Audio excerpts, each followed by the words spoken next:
yo. Bye. Ooh, yeah.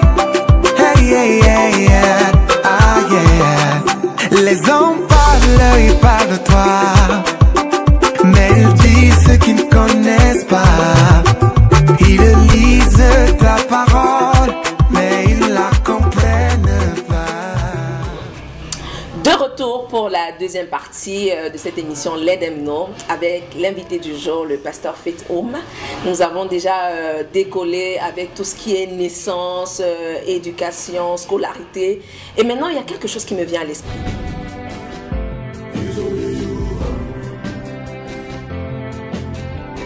Pasteur Faith, avant l'étape du pastorat, il y a quand même l'étape de la nouvelle naissance. Right. Alors je me demande quand est-ce qu'a eu lieu la nouvelle naissance, ça s'est passé dans quelles conditions, c'était quand?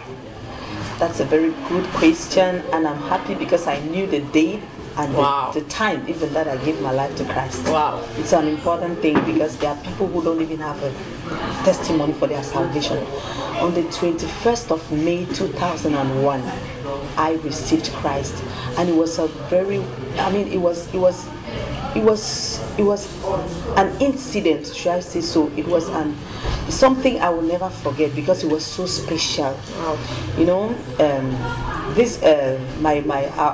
I got used. You know, I was in Caste Bambili, my high school. I had my high school education in Caste Bambili. Yeah, so I had a classmate where I was a border. I was a border, you know, as a student. So I had a classmate who was a boy, right? You know, in the boarding school, the boys have their dormitory and the females have their dormitory. So it was coincidental that we met at Bonamusadi. At that time, I was doing my university studies, and we met at Bonamusadi, and I met him. He was wearing a suit, a coat. I mean, and then I asked him, how are you? He told me, I'm just from a crusade. I said, crusade? Yeah. Wow, this is serious. This guy that I used to know, crusade, he told me that yes, he's from a crusade, and then he invited me to his place. And I went for the rendezvous. When I got to the rendezvous, it was like God had planned it. You know, he told me, I saw somebody I was in school with, high school with. I mean, now his life is turned around.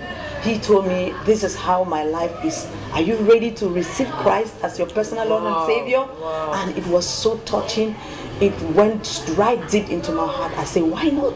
Yeah. And he led me to Christ, and I gave my life to Christ. Wow. It was a wonderful experience. Since then, 21st of May 2001, I've been walking with this sweet Jesus. Wow. I will not say it has been easy, but he is my sufficiency. Wow, donc en 2001, le pasteur Faith est devenu une nouvelle créature. Yes. Et maintenant, d'où vient maintenant? Parce que on a présenté pasteur Faith comme psalmiste également. Maintenant, le côté chantre se manifeste à quel moment? Oh my God, from when I was very young, I used to just put words together into songs.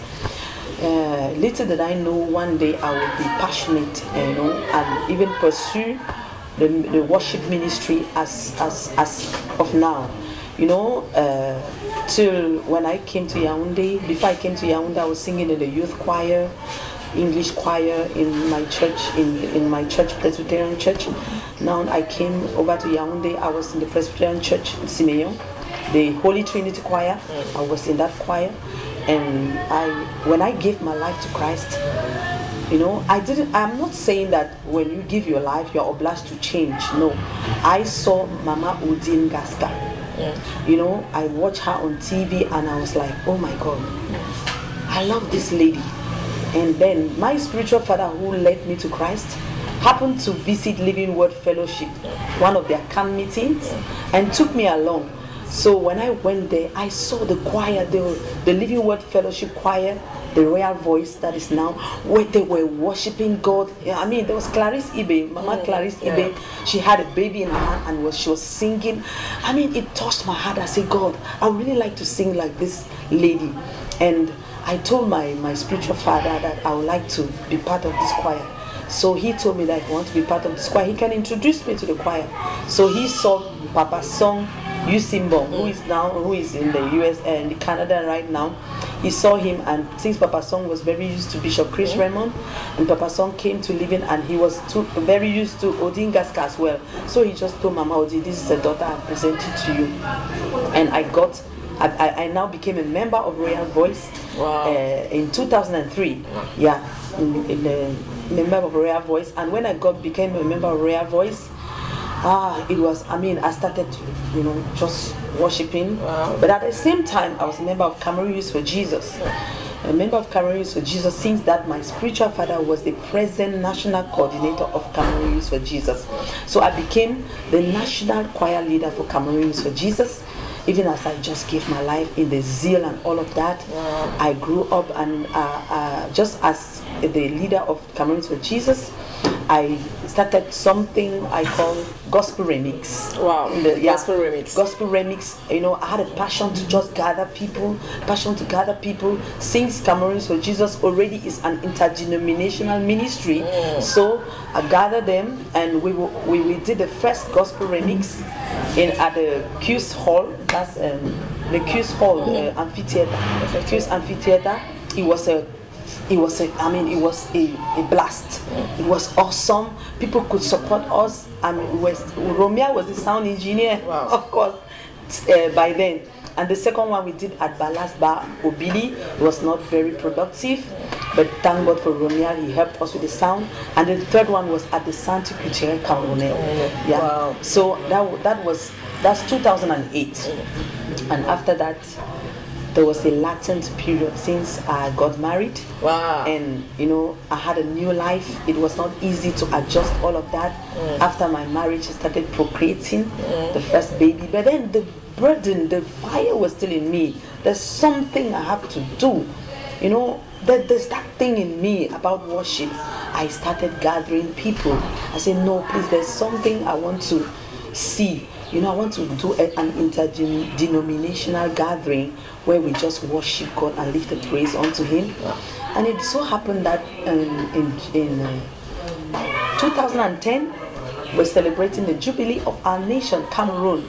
So I heard these musicians, I don't want to call them the musicians, the famous musicians at Palais des Sports. They said they were celebrating the Jubilee of Cameroon. I said, wow, this should be a biblical thing. Why not? We had worship ministers. Why not bring together the Levites? Since Jubilee, the first term Jubilee is mentioned in the book of Leviticus 25. Why not gather the Levites? Let's raise a praise unto the Most High God. So I had to go to see the mamas and the papas, people of the gospel, people that have been doing gospel. In the past, I went to them one after the other. I exposed my vision to them. Some of them say it was too big, but I love big things. I don't know. Because I was burning, I had no restriction. There was fire in my bones. So I didn't care about anybody that wanted to discourage me. I went ahead and, I gathered the people. On the 10th of May 2010, Jubilee Praise was born. Almost 10 years. Yeah, almost. With a small number of persons, but gradually on the 11th of January 2011, the first public manifestation of this ministry was done in the Hilton Hotel. Wow. By then I was just pregnant, 5 months pregnancy. It was not easy. Wow. It was not easy. So then my daughter is called Jubilee Praise. Jubilee Praise, So that's how Jubilee Praise was born. And gradually, it has not been easy, but the Lord has been taking us through. At the beginning of each year, we have been faithful to building an altar of worship unto the Most High God on behalf of our beautiful land, Cameroon. Wow, ça, c'est vraiment un parcours non salmiste, c'est mérité. Moi, je pense que c'est vrai que tout est grâce, mais à ce niveau-là, quand même, il y a vraiment un parcours très important.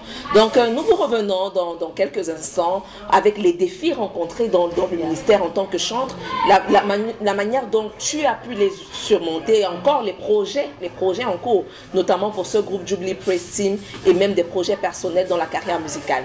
À tout à l'heure.